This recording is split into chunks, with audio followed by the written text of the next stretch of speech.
Hello. Are you thinking of using a pelvic floor stimulation machine to improve your bladder control? Maybe you're getting stress incontinence, which is the leaks when you cough, sneeze, laugh, jump, try to run.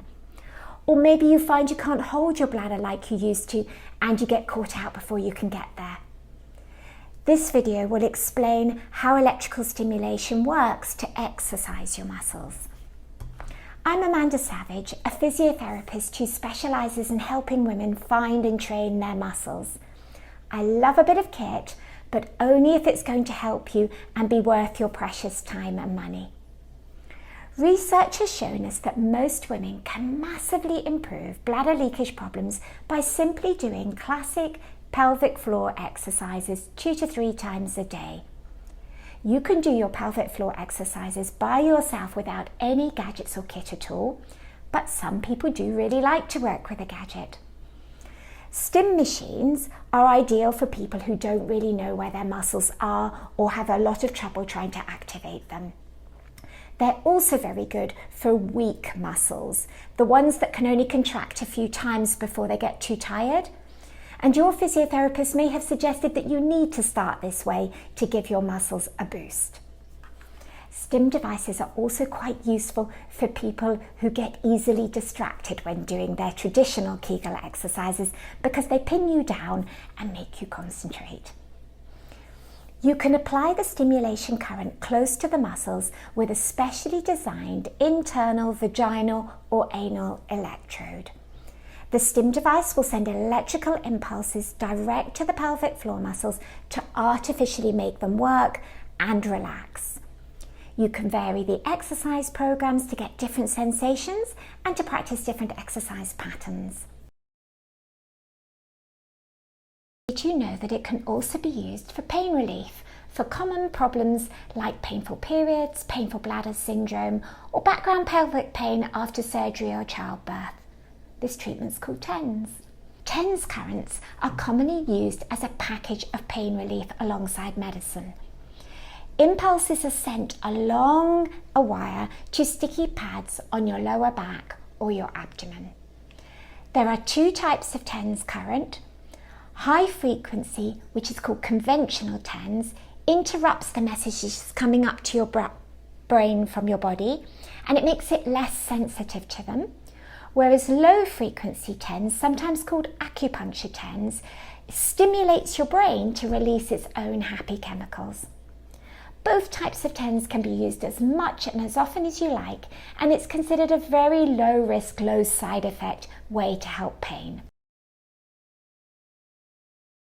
But did you also know that it can be used to help calm down an irritable bladder? This can be really helpful for bladder control problems like urgency, frequency, struggling to get to the toilet on time, or getting up at night. Research has shown that running a special low frequency current through the nerves to the bladder can help to calm it down. This treatment has lots of different names, so it can be a bit confusing. It can be called stim, TENS, or TTNS. You can apply the current close to the bladder with a vaginal or anal internal electrode, but you can also run the calming current through electrodes onto the skin on your back or strangely onto the skin by your ankle because the nerves there share the nerve endings with the bladder. It's best done for about half an hour daily over a 12-week period and then moving on to a maintenance program. It works best if it's done at the same time as regular pelvic floor exercises or exercises with your stim machine to strengthen your muscles and as part of a plan for bladder management and good habits. This video will help you understand why doing pelvic floor exercises is a good idea if you have a vaginal prolapse and how a muscle stimulation device might be useful. So let's think what's happening and if a gadget might help you. Pelvic organ prolapse is downward movement of the bladder, the uterus or the bowel pressing into the vaginal walls. This causes discomfort in the vagina or the pelvis, and it can affect bladder control or bladder and bowel emptying. Doing regular pelvic floor exercise sessions several times a day is highly recommended with a prolapse. This will build up your muscle tone to make a thicker support shell for the organs to rest on. And the muscles need to be good at holding without tiring, and they need to be able to react quickly to give you extra support when you're lifting and carrying things. Improving your pelvic floor muscle strength and endurance will also help with your bladder and bowel control. And learning to release the muscles completely will help with emptying the bladder and emptying the bowel.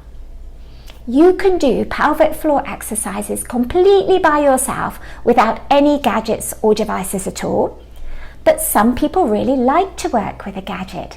And if your muscles are very weak, a stimulation machine might be what you need to give your muscles a boost start.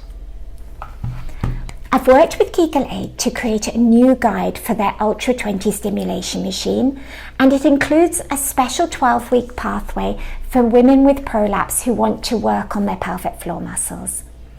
In the first few weeks, the goal is going to be to find and feel your muscles, and then to practice those two types of exercises for contract and relax, especially the relax, and the holding type support muscles. We move through different exercise programs to build up the time spent exercising, and then we're finally learning to breathe and move while using your muscles, which is exactly what they've got to do in real life. If you don't have the Let's Get Started guide with your machine, do contact customer services and they'll send one out to you. Happy exercising.